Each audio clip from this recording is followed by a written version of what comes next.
मैं हूं आपकी दोस्त वर्षा। आशा करती हूं आप सभी बहुत अच्छे से होंगे। एक बार आपका फिर से स्वागत करती हूं प्रेमचंद सेगमेंट में एक नई कहानी के साथ। अगर आप हमारे चैनल पर नए हैं तो हमारे चैनल को सब्सक्राइब करना, हमारी वीडियोस को लाइक करना और शेयर करना बिल्कुल ना भूलें। आज हम जिस कहानी का पाठ करेंगे उसका नाम है मर्यादा की वेदी। तो चलिए चलते हैं बिना किसी देरी के अपनी अगली कहानी की ओर।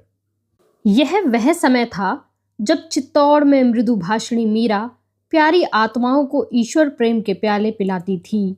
रणछोड़ जी के मंदिर में जब भक्ति से विवल होकर वह अपने मधुर स्वरों में अपने पीयूष पूरित पदों को गाती तो श्रोतागण प्रेमानुराग से उन्मत्त हो जाते। प्रतिदिन यह स्वर्गिक आनंद उठाने के लिए सारे चित्तौड़ के लोग ऐसे उत्सुक होकर दौड़ते जैसे दिन भर की प्यासी गाय दूर से किसी सरोवर को देखकर उसकी ओर दौड़ती हैं। इस प्रेम सुधा सागर से केवल चित्तौड़वासियों की ही तृप्ति न होती थी, बल्कि समस्त राजपूताना की मरुभूमि प्लावित हो जाती थी। एक बार ऐसा संयोग हुआ कि झालवाड़ के राव साहब और मंदार राज्य के कुमार दोनों ही लाव लश्कर के साथ चित्तौड़ आए। राव साहब के साथ राजकुमारी प्रभा भी थी, जिसके रूप और गुण की चर्चा दूर दूर तक थी। यही रणछोड़ जी के मंदिर में दोनों की आंखें मिली। प्रेम ने बाण चलाया।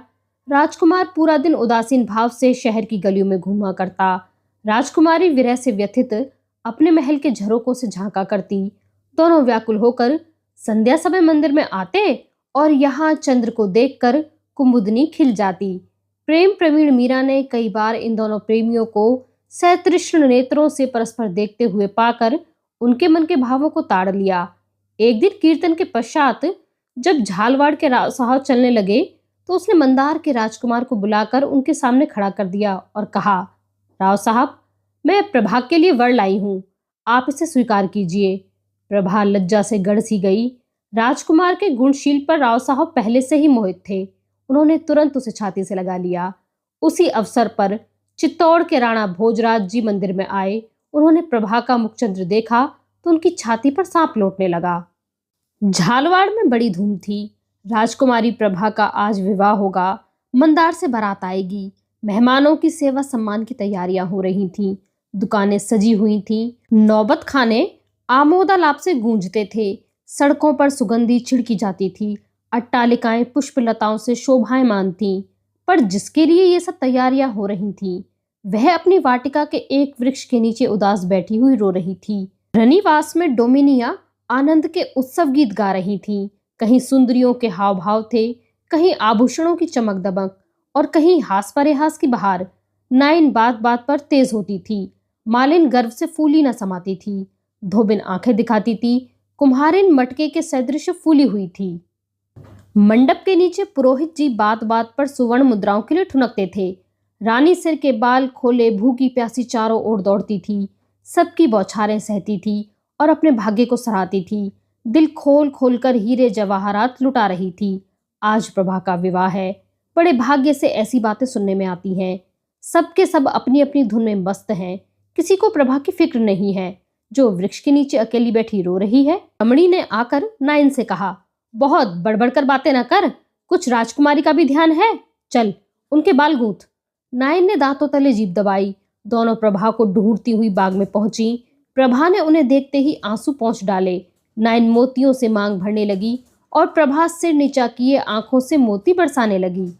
रमणी ने सजल नेत्र होकर कहा, बहन, दिल इतना छोटा मत करो, मुंह मांगी मुराद पाकर इतनी उदास क्यों होती हो।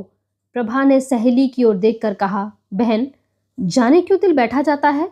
सहेली ने छेड़कर कहा, पिया मिलन की बेकली है। प्रभा उदासीन भाव से बोली, कोई मेरे मन में बैठा कह रहा है कि अब उनसे मुलाकात न होगी। सहेली उसके केश संवार कर बोली, जैसे उषा काल से पहले कुछ अंधकार हो जाता है, उसी प्रकार मिलाप से पहले प्रेमियों का मन अधीर हो जाता है। प्रभा बोली, नहीं बहन, यह बात नहीं, मुझे शकुन अच्छे नहीं दिखाई देते। आज दिन भर मेरी आंख फड़कती रही। रात को मैंने बुरे स्वप्न देखे हैं। मुझे शंका होती है कि आज अवश्य कोई न कोई विघ्न पड़ने वाला है। तुम राजा भोजराज को जानती हो ना। संध्या हो गई। आकाश पर तारों के दीपक जले। झालवाड़ में बूढ़े जवान सभी लोग बारात की अगवानी के लिए तैयार हुए। मर्दों ने पागे सवारी, शस्त्र सजे, युवतियां श्रृंगार कर गाती बजाती रनिवास की ओर चली। हजारों स्त्रियां छत पर बैठी बारात की राह देखती रहीं। अचानक शोर मचा कि बारात आ गई। लोग संभल कर बैठे। नगाड़ों पर चोटें पड़ने लगी, सलामियां दगने लगी। जवानों ने घोड़ों को एड़ लगाई। एक क्षण में सवारों की एक सेना राजभवन के सामने आकर खड़ी हो गई। लोगों को देखकर बड़ा आश्चर्य हुआ, क्योंकि यह मंदार की बारात नहीं थी, बल्कि राणा भोजराज की सेना थी। झालावाड़ वाले अभी विस्मित खड़े ही थे, कुछ निश्चय न कर सके कि क्या करना चाहिए। इतने में चित्तौड़ वालों ने राजभवन को घेर लिया। तभी झालावाड़ी भी सचेत हुए, संभल कर तलवारें खींच ली और आक्रमणकारियों पर टूट पड़े। राजा महल में घुस गया। रनिवास में भगदड़ मच गई। प्रभा 16 श्रृंगार किए सहेलियों के साथ बैठी थी। यह हलचल देखकर घबराई। इतने में राव साहब हाँफते हुए आए और बोले, बेटी प्रभा, राणा भोजराज ने हमारे महल को घेर लिया है। तुम चटपट ऊपर चली जाओ और द्वार को बंद कर लो। अगर हम क्षत्रिय हैं तो एक चित्तौड़ी भी यहाँ से जीता न जाएगा। राव साहब बात भी पूरी न करने पाए थे कि राणा कई वीरों के साथ आ पहुंचे और बोले, चित्तौड़ वाले तो सिर कटाने के लिए आए ही हैं, पर यदि वे राजपूत हैं तो राजकुमारी को लेकर ही जाएंगे। वृद्ध राव साहब की आंखों से ज्वाला निकलने लगी। वे तलवार खींचकर राणा पर झपटे। उन्होंने वार बचा लिया और प्रभा से कहा, राजकुमारी, हमारे साथ चलोगी? प्रभा सिर झुकाए राणा के सामने आकर बोली, हाँ चलूंगी। राव साहब को कई आदमियों ने पकड़ लिया था। वे तड़प कर बोले, प्रभा, तू राजपूत की कन्या है। प्रभा की आंखें सजल हो गईं और बोली, राणा भी तो राजपूतों के कुल तिलक हैं। राव साहब ने क्रोध में आकर कहा, निर्लज्जा! कटार के नीचे पड़ा हुआ बलिदान का पशु जैसे दीन दृष्टि से देखता है, उसी भांति प्रभा ने राव साहब की ओर देखकर कहा, जिस झालावाड़ की गोद में पली हूं, क्या उसे रक्त से रंगवा दूं? राव साहब ने क्रोध से कांपकर कहा, क्षत्रियों को रक्त इतना प्यारा नहीं होता, मर्यादा पर प्राण देना उनका धर्म है। तब प्रभा की आंखें लाल हो गईं, चेहरा तमतमाने लगा और बोली, राजपूत कन्या अपने सतीत्व की रक्षा आप कर सकती है, इसके लिए रुधिर प्रभा की आवश्यकता नहीं है। पल भर में राणा ने प्रभा को गोद में लिया। बिजली की भांति झपट कर बाहर निकले। उन्होंने उसे घोड़े पर बिठा लिया। आप सवार हो गए और घोड़े को उड़ा दिया। अन्य चित्तौड़ियों ने घोड़ों की बागें मोड़ दी। उसके 100 जवान भूमि पर पड़े तड़प रहे थे, पर किसी ने तलवार न उठाई। रात को 10 बजे मंदार वाले भी आ पहुंचे, मगर यह शोक समाचार पाते ही लौट गए। मंदार कुमार निराशा से अचेत हो गया। जैसे रात को नदी का किनारा सुनसान हो जाता है, उसी तरह सारी रात झालावाड़ में सन्नाटा छाया रहा। चित्तौड़ के रंग महल में प्रभा उदास बैठी सामने के सुंदर पौधों की पत्तियां गिन रही थी। संध्या का समय था। रंग बिरंग के पक्षी वृक्षों पर बैठे कलरव कर रहे थे। इतने में राणा ने कमरे में प्रवेश किया। प्रभा उठकर खड़ी हो गई। राणा बोले, प्रभा, मैं तुम्हारा अपराधी हूं। मैं बलपूर्वक तुम्हें माता पिता की गोद से छीन लाया, पर यदि मैं तुमसे कहूंगा कि यह सब मैंने तुम्हारे प्रेम से विवश होकर किया, तो तुम मन में हंसोगी और कहोगी कि यह निराले अनूठे ढंग की प्रीति है, पर वास्तव में यही बात है। जब से मैंने रणछोड़ जी के मंदिर में तुमको देखा, तब से एक क्षण भी ऐसा नहीं बीता कि मैं तुम्हारी सुधि में विकल न रहा हूं। तुम्हें अपनाने का अन्य कोई उपाय होता तो मैं कदापि इस पाशविक ढंग से काम न लेता। मैंने राव साहब की सेवा में बारंबार संदेशे भेजे, पर उन्होंने हमेशा मेरी उपेक्षा की। अंत में जब तुम्हारे विवाह की अवधि आ गई और मैंने देखा कि एक ही दिन में तुम दूसरे की प्रेम पात्री हो जाओगी और तुम्हारा ध्यान करना भी मेरी आत्मा को दूषित करेगा, तो लाचार होकर मुझे यह अनीति करनी पड़ी। मैं मानता हूं कि यह सर्वथा मेरा स्वार्थ है। मैंने अपने प्रेम के सामने तुम्हारे मनोगत भावों को कुछ न समझा, पर प्रेम स्वयं एक बड़ी स्वार्थ पड़ता है और मनुष्य को अपने प्रियतम के सिवा और कुछ नहीं सूझता। मुझे पूरा विश्वास था कि मैं अपनी विनीत भाव और प्रेम से तुमको अपना लूंगा। प्रभा, प्यास से मरता हुआ मनुष्य यदि किसी गड्ढे में मुंह डाल दे तो दंड का भागी नहीं है। मैं प्रेम का प्यासा हूँ। मीरा मेरी सहधर्मिणी है। उसका हृदय प्रेम का अगाध सागर है। उसका एक चुल्लू भी मुझे उन्मत्त करने के लिए काफी था, पर जिस हृदय में ईश्वर का वास हो, वहां मेरे लिए स्थान कहाँ। तुम शायद कहोगी कि यदि तुम्हारे सिर पर प्रेम का भूत सवार था, तो क्या सारे राजपूताने में स्त्रियां न थीं? निसंदेह राजपूताने में सुंदरता का अभाव नहीं है, और ना ही चित्तौड़ाधिपति की ओर से विवाह की बातचीत किसी के अनादर का कारण हो सकती है। पर इसका जवाब तुम आप ही हो। इसका दोष तुम्हारे ही ऊपर है।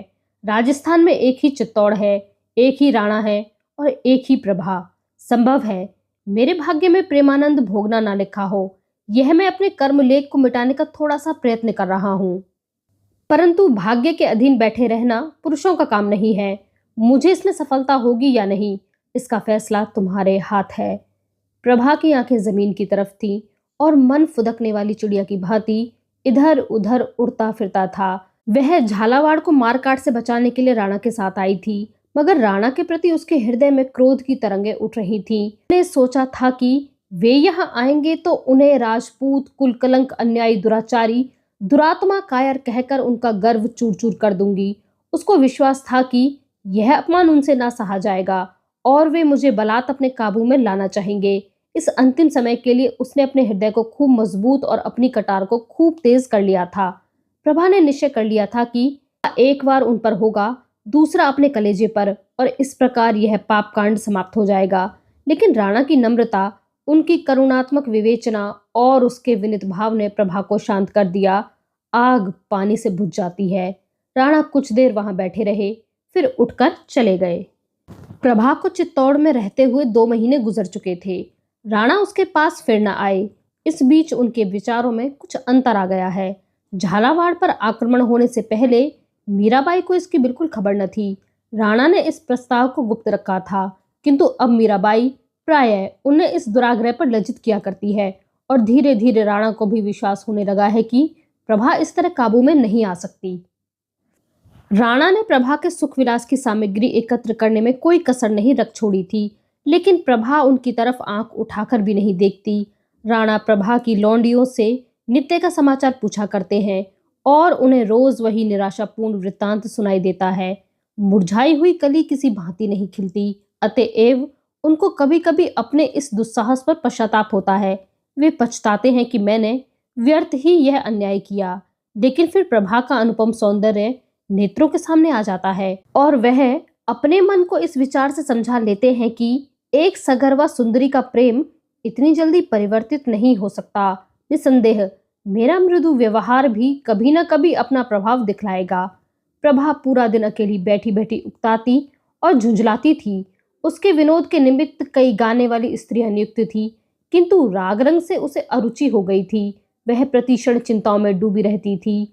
राणा के नम्र भाषण का प्रभाव अब मिट चुका था और उसकी अमानुषिक वृत्ति अब फिर अपने यथार्थ रूप में दिखाई देने लगी थी। वाक चतुरता शांति कारक नहीं होती, वह केवल निरुत्तर कर देती है। प्रभा को अब अपने अवाक हो जाने का आश्चर्य होता है। उसे राणा की बातों के उत्तर भी सूझने लगे हैं। वह कभी कभी उनसे लड़कर अपनी किस्मत का फैसला करने के लिए विकल हो जाती है, मगर अब वाद विवाद किस काम का। वह सोचती है कि मैं राव साहब की कन्या हूँ, पर संसार की दृष्टि में राणा की रानी हो चुकी हूँ। अब यदि मैं इस कैसे छूट भी जाऊं तो मेरे लिए कहाँ ठिकाना है। मैं किसे मुंह दिखाऊंगी। इससे केवल मेरे वंश का ही नहीं वरन समस्त राजपूत जाति का नाम डूब जाएगा। मंदार कुमार मेरे सच्चे प्रेमी हैं, मगर क्या वे मुझे अंगीकार करेंगे? यदि वे निंदा की परवाह न करके मुझे ग्रहण भी कर लें तो उनका मस्तक सदा के लिए नीचा हो जाएगा और कभी न कभी उनका मन मेरी तरफ से फिर जाएगा। वे मुझे अपने कुल का कलंक समझने लगेंगे। या यहाँ से कहीं भाग जाऊं, लेकिन भाग कर कहाँ जाऊं? बाप के घर, वहां अब मेरी पैठ नहीं। मंदार कुमार के पास, इसमें उनका अपमान है और मेरा भी। तो क्या भिखारिणी बन जाऊं? इसमें भी जग हसाई होगी और न जाने प्रबल भावी किस मार्ग पर ले जाए। एक अबला स्त्री के लिए सुंदरता प्राण घातक यंत्र से कम नहीं। ईश्वर वह दिन न आए कि मैं क्षत्रिय जाति का कलंक बनूं। क्षत्रिय जाति ने मर्यादा के लिए पानी की तरह रक्त बहाया है। उनकी हजारों देवियां पर पुरुष का मुंह देखने के भय से सूखी लकड़ी के समान जल मरी है। ईश्वर वह घड़ी न आए कि मेरे कारण किसी राजपूत का सिर लज्जा से नीचा हो। नहीं, मैं इसी कैद में मर जाऊंगी। राणा के अन्याय सहूंगी, जलूंगी मरूंगी, पर इसी घर में। विवाह जिससे होना था हो चुका। हृदय में उसकी उपासना करूंगी, पर कंठ से बाहर उसका नाम न निकालूंगी। एक दिन झुंझलाकर उसने राणा को बुला भेजा। वे आए। उनका चेहरा उतरा हुआ था। वे कुछ चिंतित से थे। प्रभा कुछ कहना चाहती थी, पर उनकी सूरत देखकर उसे उन पर दया आ गई। उन्होंने प्रभा को बात करने का अवसर न देकर स्वयं कहना शुरू किया। प्रभा, तुमने आज मुझे बुलाया है, यह मेरा सौभाग्य है। तुमने मेरी सुधि तो ली, मगर यह मत समझो कि मैं मृदुवाणी सुनने की आशा लेकर आया हूँ। नहीं, मैं जानता हूँ जिसके लिए तुमने मुझे बुलाया है। यह लो, तुम्हारा अपराधी तुम्हारे सामने खड़ा है। उसे जो दंड चाहो दो, मुझे अब तक आने का साहस न हुआ। इसका कारण यही दंड भय था। तुम शतरानी हो और शतरानियां क्षमा करना नहीं जानती। झालावाड़ में जब तुम मेरे साथ आने पर स्वयं उद्यत हो गई तो मैंने उसी क्षण तुम्हारे जौहर परख लिए। मुझे मालूम हो गया कि तुम्हारा हृदय बल और विश्वास से भरा हुआ है। उसे काबू में लाना सहज नहीं। तुम नहीं जानती कि यह 1 मास मैंने किस तरह काटा है। तड़प तड़प कर मर रहा हूँ, पर जिस तरह शिकारी विफरी हुई सिंगनी के सम्मुख जाने से डरता है, वही दशा मेरी थी। मैं कई बार आया, तुमको यहाँ उदास त्योरियां चढ़ाए बैठे देखा। मुझे अंदर पैर रखने का साहस न हुआ, मगर आज मैं बिना बुलाया मेहमान नहीं हूँ। तुमने मुझे बुलाया है और तुम्हें अपने मेहमान का स्वागत करना चाहिए। हृदय से न सही, जहाँ अग्नि प्रज्वलित हो वहां ठंडक कहाँ। बातों से ही सही, अपने भावों को दबाकर ही सही, मेहमान का स्वागत करो। संसार में शत्रु का आदर मित्रों से भी अधिक किया जाता है।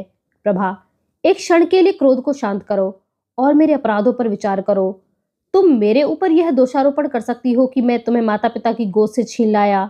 तुम जानती हो, भगवान कृष्ण रुक्मणी को हर लाए थे। राजपूतों में यह कोई नई बात नहीं है।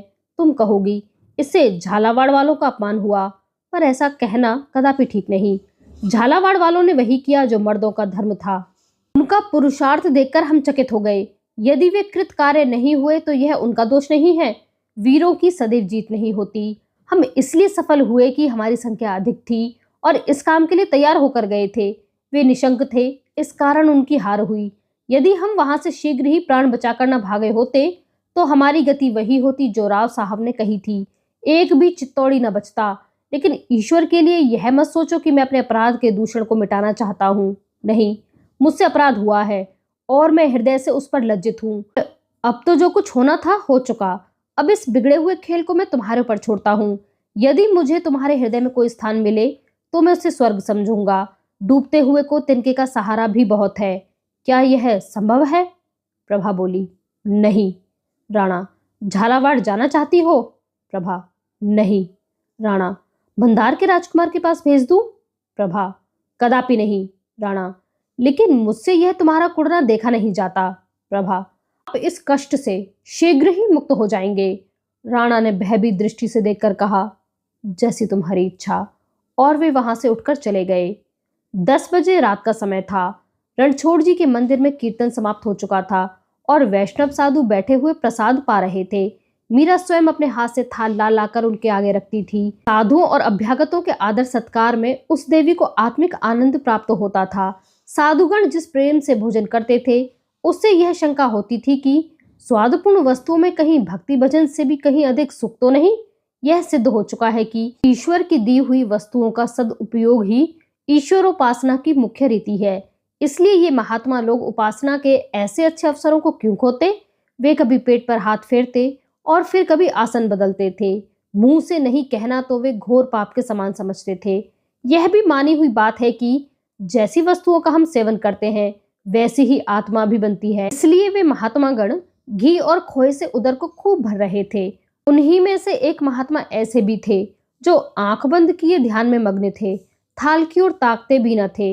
इनका नाम प्रेमानंद था। ये आज ही आए थे। इनके चेहरे पर कांति झलकती थी। अन्य साधु खाकर उठ गए, परंतु उन्होंने थाल छुआ भी नहीं। मीरा ने हाथ जोड़कर कहा, महाराज, आपने प्रसाद को छुआ भी नहीं। दासी से कोई अपराध तो नहीं हुआ?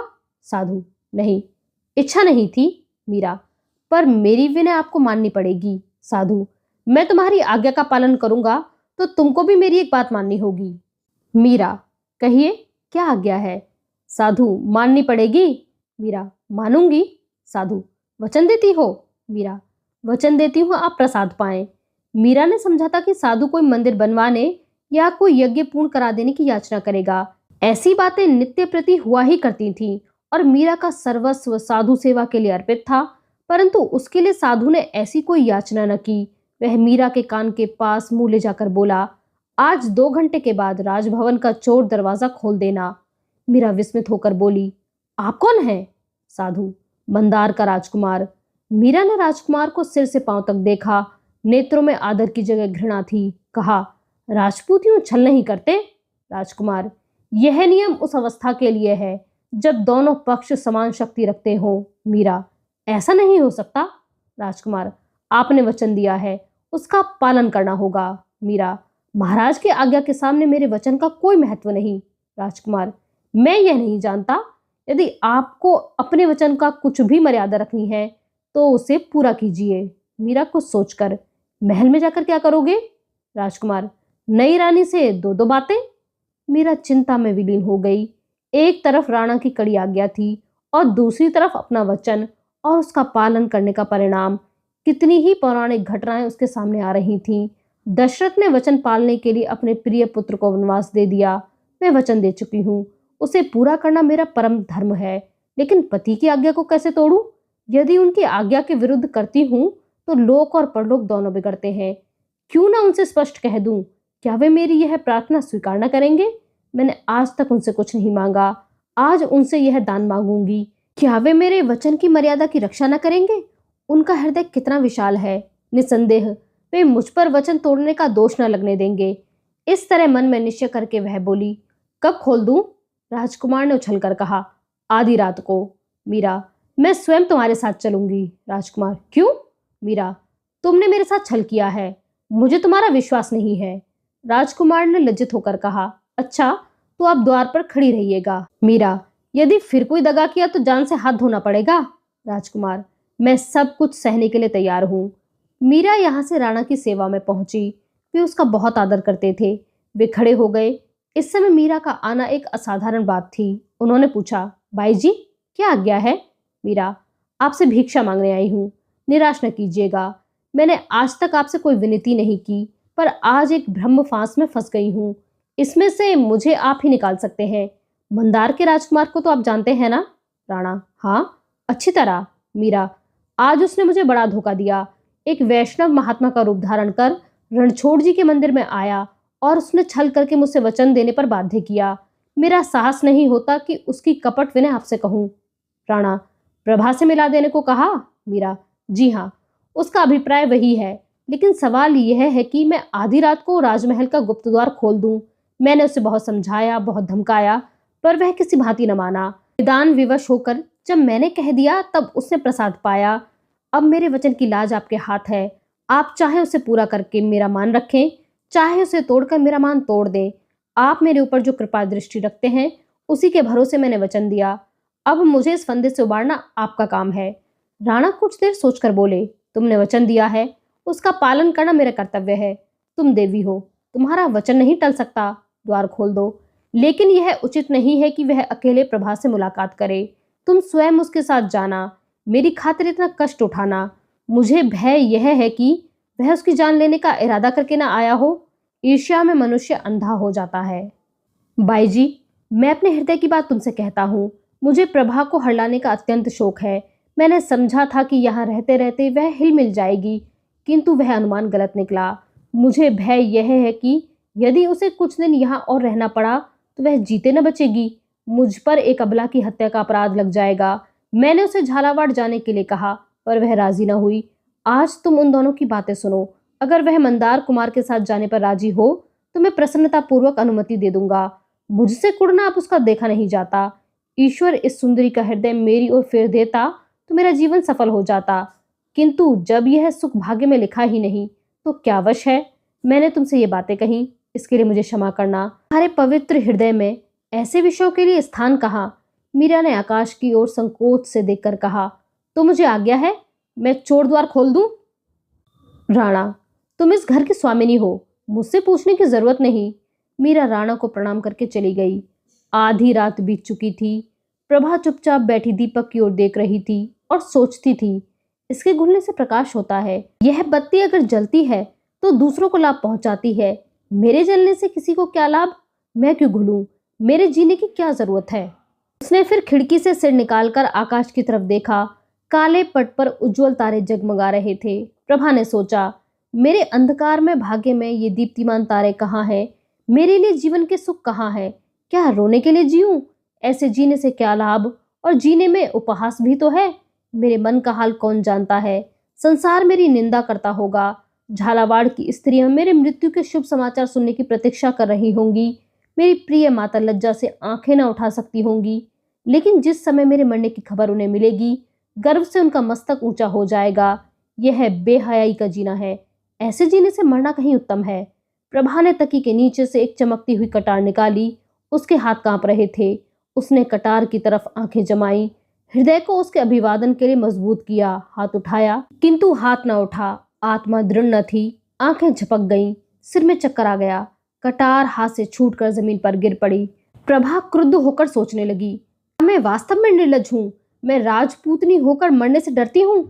मान मर्यादा खोकर बेहया लोग ही जिया करते हैं। वह कौन सी आकांक्षा है जिसने मेरी आत्मा को इतना निर्बल बना रखा है? क्या राणा की मीठी मीठी बातें?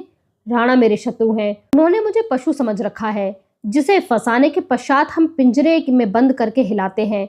उन्होंने मेरे मन को अपनी वाक मधुरता का क्रीड़ास्थल समझ लिया है।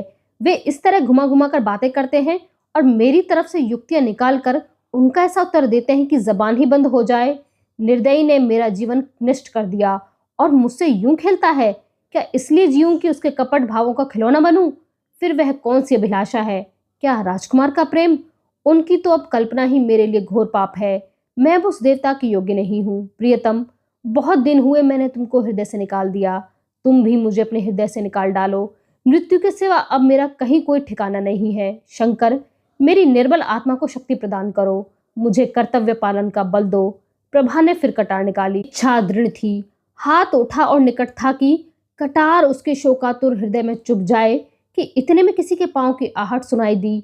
उसने चौंक कर सहमी दृष्टि से देखा। मंदार कुमार धीरे धीरे पैर दबाता हुआ कमरे में दाखिल हुआ। वह उसे देखते ही चौंक पड़ी। उसने कटार को छिपा लिया। राजकुमार को देखकर उसे आनंद की जगह रोमांचकारी भय उत्पन्न हुआ। यदि किसी को जरा भी संदेह हो गया तो इनके प्राण बचना कठिन है। इनको तुरंत यहाँ से निकल जाना चाहिए। यदि इन्हें बातें करने का अवसर दूं तो विलंब होगा और फिर ये अवश्य ही फंस जाएंगे। राणा इन्हें कदापि न छोड़ेंगे। ये विचार वायु और बिजली की तीव्रता के साथ उसके मस्तिष्क में दौड़े। वह तीव्र स्वर में बोली, भीतर मत आओ। राजकुमार ने पूछा, मुझे पहचाना नहीं? प्रभा, खूब पहचान लिया, किंतु यह बातें करने का समय नहीं है। राणा तुम्हारी घात में है। अभी यहाँ से चले जाओ। राजकुमार ने एक पग और आगे बढ़ाया और निर्भीकता से कहा, प्रभा, मुझसे निष्ठुरता करती हो? प्रभा ने धमकाकर कहा, तुम यहाँ ठहरोगे तो मैं शोर मचा दूंगी। राजकुमार ने उद्दंडता से उत्तर दिया, इसका मुझे भय नहीं। मैं अपनी जान हथेली पर रखकर आया हूँ। आज दोनों में से एक का अंत हो ही जाएगा। या तो राणा रहेंगे या मैं रहूंगा। तुम मेरे साथ चलोगी? प्रभा ने दृढ़ता से कहा, नहीं। राजकुमार व्यंग्य भाव से बोला, क्यों? क्या चित्तौड़ की जलवायु पसंद आ गई? प्रभा ने राजकुमार की ओर तिरस्कृत नेत्रों से देखकर कहा, संसार में अपनी सब आशाएं पूरी नहीं होती। मैं जिस तरह यहाँ अपना जीवन काट रही हूँ वह मैं ही जानती हूँ, किंतु लोक निंदा भी तो कोई चीज है। संसार की दृष्टि में मैं चित्तौड़ की रानी हो चुकी हूँ। अब राणा जिस भांति रखे उसी भांति रहूंगी। मैं अंत समय तक उनसे घृणा करूंगी, जलूंगी, कुड़ूंगी। जब जलन न सही जाएगी तो विष खा लूंगी या छाती में कटार मारकर मर जाऊंगी, लेकिन इसी भवन में, इस घर के बाहर कदापि कदम न रखूंगी। राजकुमार के मन में संदेह हुआ कि प्रभा पर राणा का वशीकरण मंत्र चल गया है। यह मुझसे छल कर रही है।